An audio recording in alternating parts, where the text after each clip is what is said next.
So I'm going to be addressing what is a pretty big blunder that I keep seeing from people in the Torah movement when me and my brothers and sisters are preaching the refreshing of the covenant, in that the Messiah ended the sacrificial law and he magnified the law and made it honorable, elevated these two commandments to love God and love your neighbor, came and taught everything that Israel desired at Horeb. Like, this is the gospel. It's a very simple concept to understand. When you when you actually don't despise prophecy and you read the law and the prophets and you see these prophecies of Yeshua all the way through, and you see what God desires: mercy and not sacrifice, the knowledge of God more than burnt offerings. But they, like men, have transgressed the covenant, so this sacrificial law system had to be added as a punishment. Okay? So this is a very simple concept to understand if you're actually a servant of God and you don't despise prophecy. But what happens in the Torah movement is these people are called, but they don't choose to enter into the work of the servants. And this is through our prophecy as well. It's in Isaiah 1, it's in Isaiah 66, which you got to read together because it's a big rebuke to the people in the Torah movement. Because he says, when I called, none did answer, and when I spoke, none did hear. Because he's called these people out of the Christian church, but instead of going the whole distance, they only go so far, and they get themselves bedded into the Torah movement. And the mentality in the Torah movement is basically, well, the Jews can't be wrong.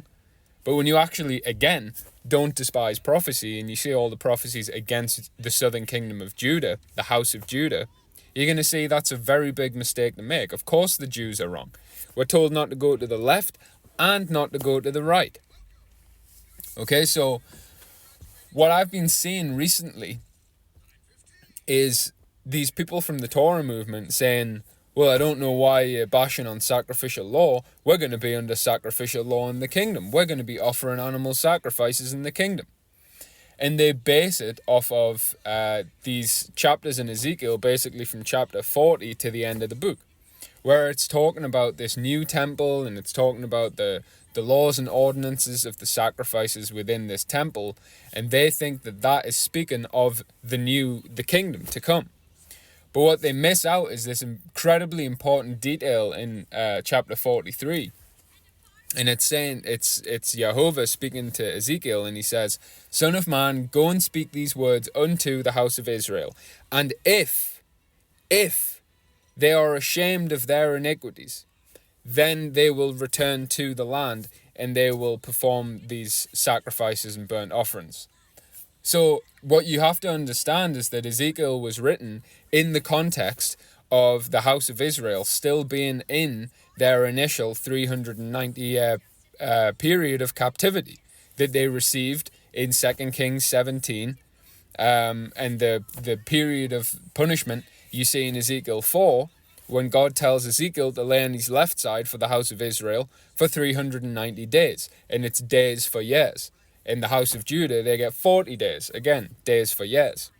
So Ezekiel wrote those chapters when the house of Israel was still in their 390-year period of exile. And God's intention, or God's offer to Israel, should I say, because of course his will is perfect, he knew this wasn't going to happen.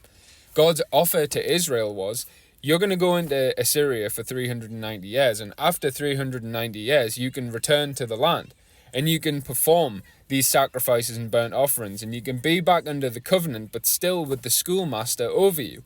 And we see that Judah received the same promise, because Judah did return after 40 years in Babylon, and they did go back under the schoolmaster until the Messiah came and refreshed the covenant. Okay, but so God said to Ezekiel, tell the house of Israel that they can return after their exile, and they can go back under the schoolmaster if they return. And here's the laws and ordinances if they do. But they did not return. They weren't ashamed. They didn't repent of their iniquity that they committed. So they never returned.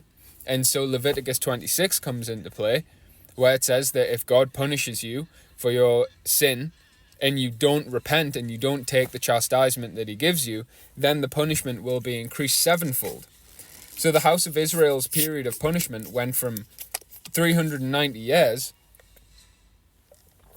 to 2,730 years. So that period of exile, that punishment, only ended in 2008, give or take a couple of years. So it ended in 2008, and that's when the fullness of the Gentiles came in, and that's when Israel's blindness in part was lifted. And that's why since 2008 you've seen this huge explosion of people surnaming themselves Israel, and the servant Jacob rising up, and all of those people in the Torah movement who are now twisting these scriptures to imply that we're going to go back under sacrificial law. They were part of the many called that happened in the calling of Jacob rising up. But they turn from the holy commandment and they don't go the distance. They end up stumbling over the law because they're disobedient. Okay, so like, it's insane that these people think that we're actually going to be back under the sacrificial law. Like, have they forgotten everything about the gospel? Like, go read Hebrews 9 through to 11. It shows you that the blood of bulls and bullocks could never do what the blood of the Messiah did. Okay, so when in the kingdom, in the new covenant, because the new covenant hasn't started yet. 1 second. The new covenant has not started yet. The new covenant begins in the kingdom, and that is when Yeshua and the 144,000 are going to be ruling and reigning for 1,000 years. That's the millennial reign. That's when the new covenant begins. So, if the Messiah's blood refreshed the covenant and ended the sacrificial law, and now we offer the sacrifices of righteousness, we enter into the good works ordained of old, which is that we love God and we love our neighbour in teaching them to love God. If Yeshua refreshed the covenant, and we're no longer under the sacrificial law now, you mean to tell me that when the 144,000 are ruling and reigning with Yeshua in the new covenant, in the kingdom, that we're somehow going to have to go back to the sacrificial law? Like, no, like, of course not. The Messiah's blood has already done what the sacrificial law could never do. There's no need to go back under the sacrificial law in the kingdom. Now, that being said, it does look like that these desolate places outside of New Jerusalem, who are going to be inhabited by these Gentiles who survive Great Tribulation, it looks like they probably are going to be back under the sacrificial law, but that's outside of the kingdom, because they didn't accept the sacrifice of the Messiah in this world when they could. But inside the kingdom, there's not going to be sacrificial law. Have you read the characteristics of the new covenant? Clearly not. Like, we won't have to teach each man to know God, because every man will already know him, from the least unto the greatest. Okay, so the least are going to be the ones in the pit, who will realize, man, we transgressed against Jehovah our whole lives and we never repented. And then the greatest are going to be the 144,000 who they did keep the commandments in this world, and they did teach the people to know God as well.